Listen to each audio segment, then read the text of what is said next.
Hello, everyone, and welcome back to Sunipro Roundtables. Our topic today, digital workplace.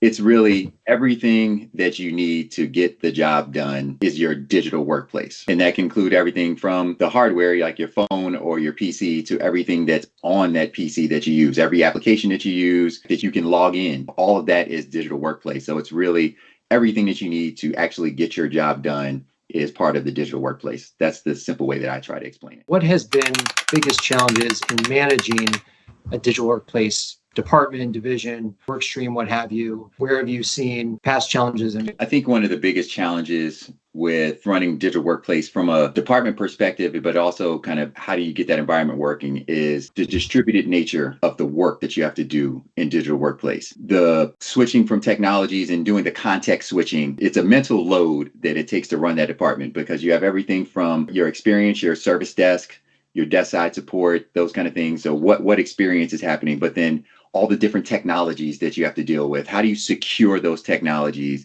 How do you make sure that you're providing the appropriate apps for all the different divisions, depending on how large or small your company is? There's a large complexity that comes with delivering digital workplace.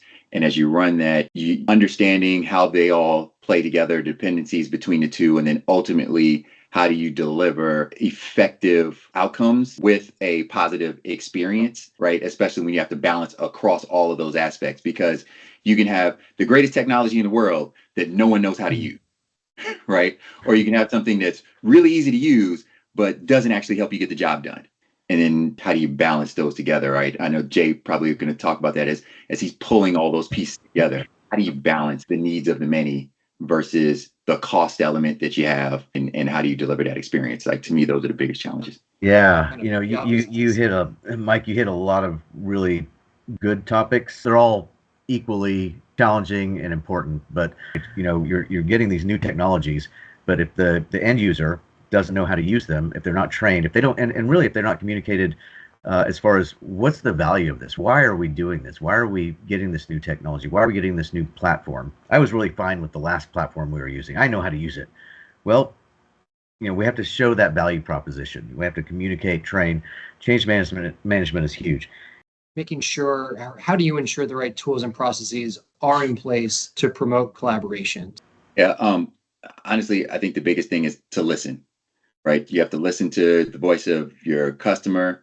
You have to listen to the voice of your employees. You have to listen to your constituents, right? Because collaboration, it's kind of what Jay's saying. It's a culture thing. It's something that you feel and you understand by how people respond to it.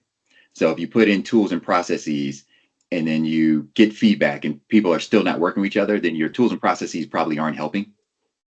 But if you put them in place and then everybody's able to collaborate well and you get that feedback, yes, this is great, we're able to talk to each other, then you kind of understand what it is. So to me, it's you got to go to the source. You have to listen to the people, listen to the voice of your customer, listen to the voice of your team, and then not be afraid to make tweaks and changes when the voice is not saying what you wanted to hear.